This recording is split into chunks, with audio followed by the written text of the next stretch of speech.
Hello बच्चों, हमने कवि भूषण में उनका परिचय और गणेश स्तवन पढ़ा था। आज हम पढ़ेंगे राजवंश वर्णन। तो राजत है दिन राज को वंश, अवनी अवतंस, जामे पुनि पुनि अवतरे, कंस मथन प्रभु अंश। राजत मतलब सुशोभित, शोभायमान, दिन राज सूर्य, अवनी धरती। तो यहाँ राजवंश वर्णन से उद्धृत है और यहाँ पर इसमें सूर्यवंश का वर्णन किया गया है। तो कवि वर्णन करते हुए कहते हैं कि राजत है दिन राज को वंश, इस पृथ्वी पर समस्त वंशों का आभूषण सूर्यवंश सुशोभित है। अवनी अवतंस, और इस सूर्यवंश में ही राजत है दिन राज को, इस पृथ्वी पर समस्त वंशों का आभूषण सूर्यवंश, अवनी मतलब धरती पर, अवतंस मतलब सुशोभित है, अवतरित है। जामे पुनि पुनि अवतरे, इस सूर्यवंश में ही भक्तों का उद्धार करने वाले तथा कंस मथन प्रभु अंश, कंस जैसे दुष्टों का नाश करने वाले भगवान विष्णु ने अपने अंश रूप में बार बार अवतार धारण किए हैं। तो यहाँ पर अनुप्रास, यमक और काव्यलिंग अलंकारों का प्रयोग हुआ है बच्चों।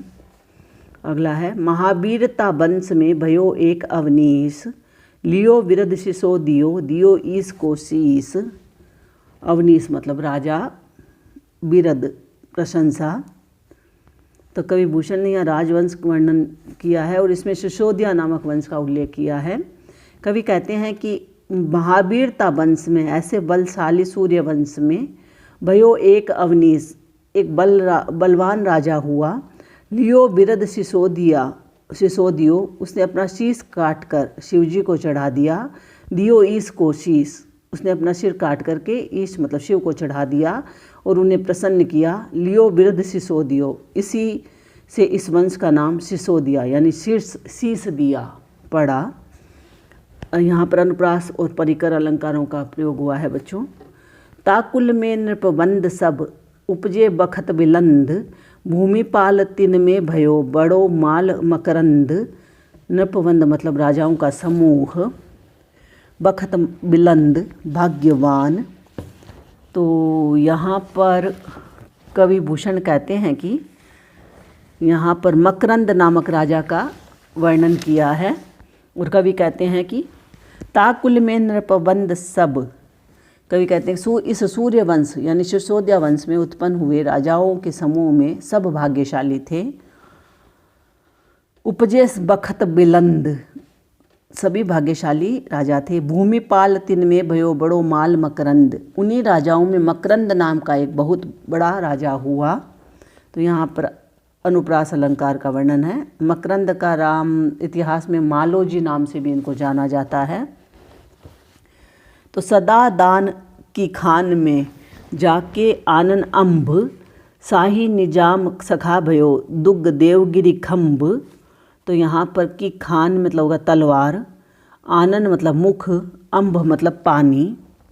तो यहाँ पर आगे वर्णन किया है उन्होंने मालोजी का ही की वीरता का वर्णन करके दानशीलता का वर्णन किया है कि सदा दान की खान में मालोजी नामक सूर्यवंशी राजा तलवार चलाने और दान देने के लिए प्रसिद्ध थे। जाके आनन अम्भ, तथा इस गुण की चमक उनके मुख पर विराजमान रहती थी।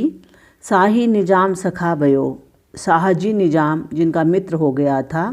दुग देवगिरी खम्भ, और देवगिरी दुर्ग जिनके राज्य का स्तंभ या प्रमुख स्थान था। अनुप्रास अलंकार है बच्चों। आगे है ताते सृजा बिरद भो, सोहत सिंह समान, रनभूशिला सो भोशिला, आयुष्मान खुमान। यहाँ पर शब्दार्थ लिखो पहले। बिरद मतलब प्रशंसा, सर्जा यानी सर्जा या सर्जाह उपनाम। यहाँ पर मालोजी की उपाधियों का वर्णन किया है और कवि वर्णन करते हुए कहते हैं ताते सर्जा बिरद भो, युद्धवीर दानवीर होने से मालोजी का विरद सर्जा हो गया। सोहत सिंह समान, वे सिंह के समान शोभित होते थे। रणभूशिला सो भोशिला, वे रण क्षेत्र में चट्टान के समान अचल रहते थे। आयुष्मान खुमान, इससे वे भोंसिला कहलाए और ब्राह्मणों आदि ने उन्हें आयुष्मान एवं खुमान कहकर संबोधित किया। अनुप्रास एवं परिकर अलंकार है बच्चों। आगे भूषण बनी ताके भयो भूअ भूषण नृप साही, रात्यो दिन संकित रहे साही सबे जग जाही। तो शब्दार्थ लिखो पहले। भूअ भूषण पृथ्वी का आभूषण, शाही शाहजी बादशाह। यहाँ पर भूषण ने शाहजी का वर्णन किया है, राजा शाहजी का ही वर्णन किया है। जो कवि भूषण कहते हैं कि उन मालोजी के वंश में संसार के राजाओं में आभूषण भूषण बनी ताके भयो। उस मालोजी के वंश में संसार के राजाओं के आभूषण स्वरूप शाहजी राजा उत्पन्न हुए। भूअ भूषण नृप साही, और पृथ्वी पर आभूषण के रूप में शाहजी नाम के राजा उत्पन्न हुए। रात्यों दिन संकित रहे, जिनके बल तथा पराक्रम से संसार के सभी बादशाह रात और दिन सशंकित या त्रस्त और भयभीत रहते थे। साही सबे जग जाही। तो अनुप्रास, यमक और काव्यलिंग अलंकारों का प्रयोग हुआ है बच्चों। अगला है दशरथ राजा राम भो वसुदेव के गोपाल, सोई प्रगट्यो साही के श्री शिवराज भुआल। शिवाजी के जन्म का उल्लेख यहाँ पर किया है उन्होंने। तो कवि वर्णन करते हुए कहते हैं कि दशरथ राजा राम भो, राजा दशरथ के घर राम ने, वसुदेव के गोपाल और वसुदेव के घर कृष्ण ने जन्म लिया। सोई प्रगट्यो साही के, इसी प्रकार शाहजी के पुत्र रूप में श्री शिवराज भुआल पुत्र रूप में शिवराज राजा का अवतरण हुआ। तो शिवाजी को राम और कृष्ण का अवतार बताया है भूषण ने। अनुप्रास अलंकार है बच्चों। आगे है दक्षिण के सब दुग जीती, दुग सहाय बिलास, शिव सेवक शिव गढ़पति कियो राय गढ़बास। तो कवि भूषण वर्णन करते हुए महाराज शिवाजी का कहते हैं कि दक्षिण के सब दुग जीती, शिवाजी ने दक्षिण भारत के समस्त दुर्गों को जीत कर दुग सहाय बिलास, इन सभी में सुख वैभव का विस्तार किया। शिव सेवक शिव गढ़पति, भगवान शिवजी के सेवक शिवाजी ने कल्याणकारी किलों के अधिपति किया रायगढ़वास, अधिपति रायगढ़ नामक किले को ही अपना निवास स्थान बनाया। यमक और अनुप्रास अलंकार का वर्णन है बच्चों। अगला है त्रिभुवन मही प्रसिद्ध इक, अरिबल वह अखंडीय, यह अनेक अरिबल बिहंडी, रन मंडल मंडीय। भूषण वह ऋतु एक पुहवी, पानी पही बढ़ावत, यह छऊ ऋतु निस दिन अपार, पानी अधिकावत। तो यहाँ पर शिवा प्रस्तुति है, शिवाजी की प्रशंसा की गई है। पहले शब्दार्थ देख लो बच्चों। अरि बल, शत्रु का बल, खंडीय खंडित करना, पुहवी पृथ्वी, पानीपही शोभा, पानीप प्रतिष्ठा। तो यहाँ शिवा प्रशस्ति से उद्धृत है और इसमें कवि ने शिवाजी की शक्ति एवं प्रतिष्ठा में उनको सर्वोपरि बताया है। कवि कहते हैं कि त्रिभुवन भई प्रसिद्ध इक, अरिबल वह खंडीय।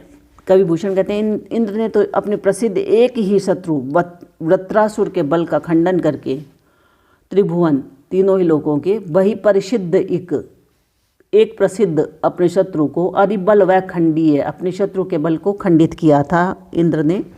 यह अनेक अरिबल विहंडी रन मंडल मंडीय का खंडन करके तीनों लोगों में प्रसिद्धि प्राप्त की थी इंद्र ने। लेकिन जबकि यहाँ शिवाजी ने शत्रुओं के बल का नाश करके युद्ध भूमि में विशिष्ट शोभा प्राप्त की, अनेक शत्रुओं के बल को खंडित करके इन्होंने अपनी प्रसिद्धि की शोभा प्राप्त की।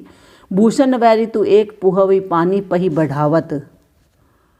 वसंत ऋतु तो एक ही पुष्प को खिलाकर इस पृथ्वी की शोभा बढ़ाती है। यह छऊ ऋतु निस दिन अपार, पानी अधिकावत। जबकि वीर शिवाजी ने छओं ऋतुओं में रात दिन अपनी अपार प्रतिष्ठा को बढ़ाया या फैलाया है। तो शिवाजी के बल और शक्ति प्रतिष्ठा में यहाँ वर्णन किया है। अनुप्रास, यमक एवं व्यतिरेक अलंकारों का प्रयोग हुआ है बच्चों। अगला फिर देख लो। शिवराज साही सुत सत्थ नित, हय गय लखनी संचरई, इक्कई तुरंग इक्कई करही, किमि सुरेंद्र सरवर कर रही। हय मतलब घोड़ा, गय मतलब हाथी, सुरेंद्र मतलब इंद्र, सरवर मतलब बराबरी। तो कवि कहते हैं यहाँ पर कि शिवराज साई सुत सत्थनित, शाहजी के पुत्र महाराज शिवाजी के साथ, हय गए लखनी संचरई, हमेशा लाखों घोड़े और हाथी संचरण करते हैं। इक्कई तुरंग इक्कई करई, इंद्र के साथ तो एक ही घोड़ा और एक ही हाथी संचरण करता है। किमी सुरेंद्र सरवर करई, फिर इंद्र किस आधार पर वीर शिवाजी की बराबरी कर सकता है, अर्थात इंद्र उनकी बराबरी कभी नहीं कर सकता। तो यहाँ पर है अनुप्रास, व्यतिरेक और आक्षेप अलंकारों का प्रयोग हुआ है बच्चों। बाकी का हम कल करेंगे। धन्यवाद।